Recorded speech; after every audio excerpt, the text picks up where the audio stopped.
Hello, I'm Hayden Bluefield and welcome to Vlog My Mind Part 2. This, as I mentioned in Part 1, it's a dark story, it's something horrific, and especially with the pandemic, we've seen tragic news, we've heard of loss, many of us have experienced some sort of loss, death, tragedy in our lives. But I've found stuff that I'm not involved with. I've never really had much empathy or sympathy. I couldn't engage with the emotions, and I found it very easy to detach myself, whether it's a natural disaster, a tsunami, a hurricane, a flood, or whether it's an act of violence from a specific person or group of people. But if I'm not involved, or if it doesn't seem tangible to me, I've kept quite separate. I think a lot of us do it. It's a coping mechanism in itself. But this is something that happened. It's a couple miles away and it's so close to home, but it's something I could really put my feet in the shoes of all those involved in terms of, because of its relatability. It's from my old school I went to, my secondary school. A child, don't take me for the facts, I don't want this to be something about factual, this is just about an emotional response and just condolences for those involved, but a child that seems to be quite young in terms of like year 7 age, hit by a minibus. And their head took the impact, and later after being taken by air ambulance to hospital, they later died, unfortunately.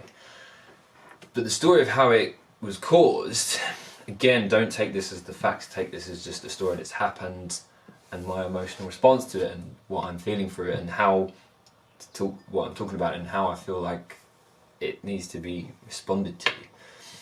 And what it was, the child had been bullied, and the bully who had been picking on them, had a reputation for that kind of behaviour, had been picking on them that morning on the walk to school and had pushed them, and as they had been pushed, they'd gone and hit the curb, tripped, whatever it was, they ended up falling into the road in front of this van and then were hit as a result. Whether that child meant to push them in the road, whether that child did or didn't push them, but the story of my understanding is that they were pushed, as a result they've tripped on the curb and gone into the road. So it wasn't intentional to push them in the road in front of a vehicle, but it was that there was a violent act done as an act of malice against someone, and as a result they were in the road and hit. And I just wanted to express my kind of empathy and sympathies with those involved, and the amount of people that have been impacted by this, and so many people have been traumatised and impacted by this in such a detrimental way. You've got all those fellow students that were walking to school that morning. This literally happened on the way into school, like round the corner from the school entrance. So you've got all those school kids that are all flooding in. Like, I walked through those roads, I walked to that gate, I walked down that road, that cross junction where it all happened. I walked there every day, 5 days a week for years of my life on my way to school, just like every other student does. And I just feel like that kid was just like, walked out his door that morning to go to school, says goodbye to his family, well, whether they did or didn't, but I just am like putting my own mind through that situation of when I used to walk to school, like waving goodbye to your family or saying goodbye to your family in the morning, like heading out, not thinking twice, and just everyone's kind of like, yeah, we'll see you later, see you for dinner in the afternoon. And that's not what happened for this child. And the fact you've got all those children that were there, they've witnessed this, they've seen that, and obviously been around and been involved as part of, they're now witnesses to that incident. You've got the driver that was just out driving, doing whatever it was they were doing, whether they were dropping kids off to school, their children, whether they were on their way to work, on their way home from work, whatever it was, driving that minibus. Their life is now destroyed. I can't imagine being able to get behind the wheel knowing that that's what happened the last time you drove. That family of that individual that has hit this child as a result, not through any fault of their own, they didn't do anything wrong, they were just driving down the road and this unfortunate circumstance occurred, this situation happened that exact moment as they were going down that part of the road. But now that's their entire family, not just their close family, but external, that's their partner, children if they have them, but then it's also their cousins, aunts, uncles, parents, grandparents, like they're all part of that storyline now. They're all part of that trauma. They're all going to have to, as a family, go through this. You've got the family of the child. This child's been hit. That's now those parents, siblings, if they have any, or carers. Someone that's loved, that they've just gone in a click, waved goodbye to now. That they've had to go to hospital and been told of that story. You've got the entire school, you've then got the staff, the head teacher, who is still the head teacher that was there when I left, has got to stand in front of all those children in assembly, I'd imagine, and inform them that their fellow student is no longer with them, and that as a result of what happened that morning, they won't be returning to school. You've got all those students in that school, the hundreds, all the staff members. And I've got relations that work in the school, and you've got the person that's managing the attendance of students that's now got to be in charge of the fact that this child hasn't come into school as a result of what happened. You've also got the other witnesses involved. You've just got an entire school that will probably not be able to function for at least a month. You're coming into school every day. I even found myself, like, this morning on my drive, like, to jobs and stuff, gardening, I went past the school, and so I'm driving past the school, and then suddenly I'm aware, in terms of driving past the school, you've got school kids, but then there was just this, like, almost felt like a rupture within my stomach of just like this like vice is clamping down in my stomach, that I'm driving past the school and there's school kids, and I'm just like starting to feel anxious that I'm driving down this road in front of the school, and I'm just like watching every single child, like, right, no one's being pushed, is anyone, like, is, right, are you in a group there, that's an individual walking, that feels a bit safer, that feels a bit safer, right, what are they doing, oh, they're running, and I was just like foot over brake, like thinking, do I need to stop at any point? And it's, you don't want to see that situation happen again. And I just think, I sympathise and empathise for all those involved, and hope that in this struggling time that they can find peace in their mind somehow. It will take a long time. But it will as well, even for someone in that situation as the bully that has done that act. I don't believe that we as humans will wake up one day and be like, right, I'm going to be a bully. This is the life I want to lead. It's something that is, and when I think back on the kids, when I was at school with like who was a bully, who was aggressive, who was violent,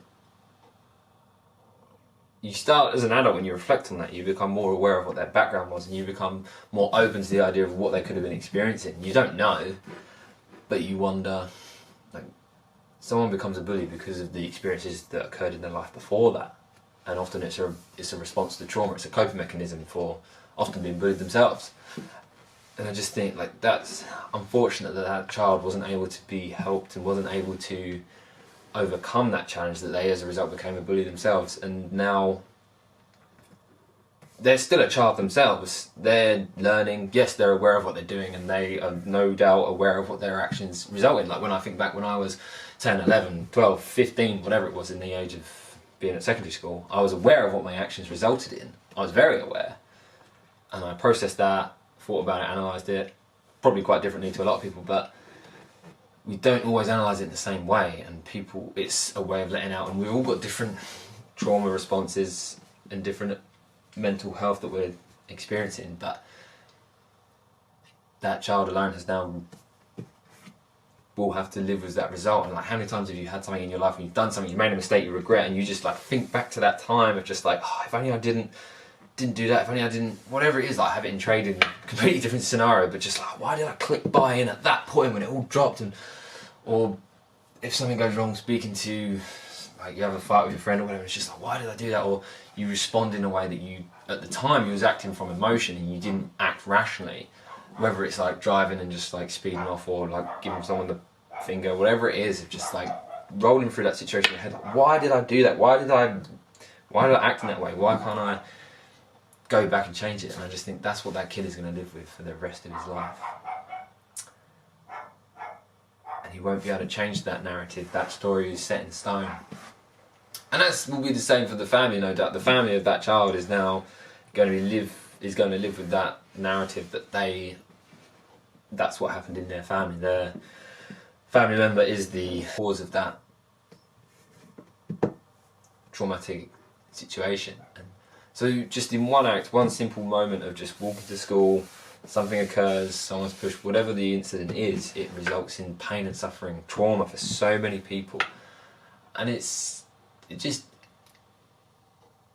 I don't know why obviously I've made this video on it, I don't exactly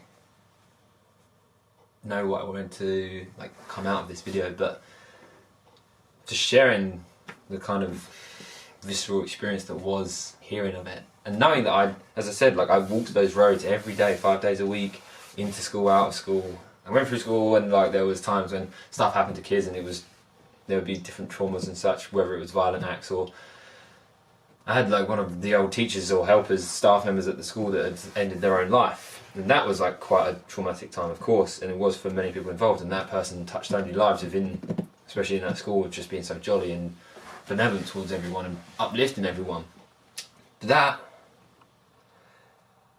I didn't feel that in the same way. And I think that's a lot to do with my own mindset of how I've developed emotionally, mentally, recently especially. But I just feel a lot of empathy in that, for that situation, for all of those involved in this unfortunate, tragic situation. And I just wanted to share that, I guess. So that's the end of Vlog My Mind this week. I think there's nothing more to say other than bye.